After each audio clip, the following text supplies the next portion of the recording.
Aravalli collector કચેરીમાં સફાઈ કામદારો ઉપર અન્યાય. વર્ષોથી આ ઉષાબેન તથા પ્રવીણભાઈ સફાઈ કામદારો ત્રીજા માળે સફાઈ કામ કરતા હતા. 7 મહિનેથી આ 3 સફાઈ કામદારોને પગાર આપવામાં આવ્યો નથી.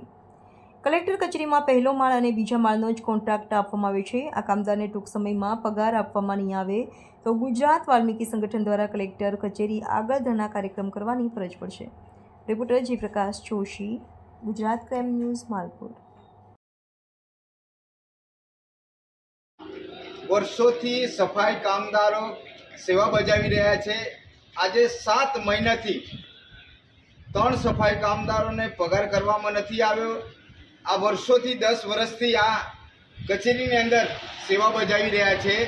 નવી એજન્સી આવતા જ આ 3 કામદારોને પગાર ચૂકવવામાં નથી આવ્યો અને જે આ 3 માળની બિલ્ડિંગ દેખાય છે એમાં ફક્ત ને ફક્ત 2 માળ જે છે, પહેલો અને બીજો, તેમાં જે સફાઈ કામદારો છે એજન્સી દ્વારા પગાર મળે છે અને ફક્ત ને ફક્ત જે ત્રીજો માળ છે તેનો પગાર થતો નથી અને એજન્સીમાં પણ નથી. તો ખરેખર તંત્રએ આ એજન્સી કઈ રીતે આપી છે એ દુઃખભરી બાબત છે કે આખી બિલ્ડિંગ જોઈ રહ્યા છો આપ, એમાં ફક્ત ને ફક્ત 2 માળની જે બિલ્ડિંગ છે એનું જ કોન્ટ્રાક્ટ આપવામાં આવ્યું છે અને ત્રીજી માળનું એજન્સી આપવામાં નથી આવી. એના કારણે આ કામદારોને 7 મહિનેથી પગાર મળતો નથી. આજે આ સફાઈ કામદારો છે એમના પરિવારને અત્યારે લગ્ન સિઝન છે, તો આ એમના પરિવારને કઈ રીતે ભરણ પોષણ કરવું, એમના સગા સંબંધીમાં કઈ રીતે વહીવટ કરવો, આ દુઃખભરી બાબત છે.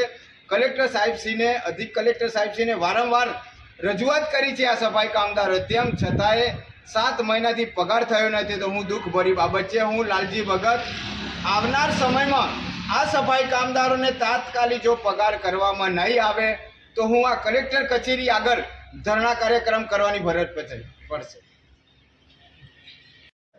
અમે સફાઈ કામદારો છીએ. અમને 7 મહિનેથી પગાર મળતો નથી. અમે સફાઈ કરીએ છીએ તો અમે કલેક્ટર સાહેબને મળવા જઈએ છીએ તો મળવા નથી મળતું. અમારું ઘર કેવી રીતના ચલાવવું, અમારા છોકરાને શું ખવડાવવું, અમારે બહુ દુઃખ થાય છે. અમને પગાર મળતો નહીં, અમે કેવી રીતના ઘર ચલાવીએ. કેટલા વર્ષથી કામ કરો છો આ કચેરીમાં?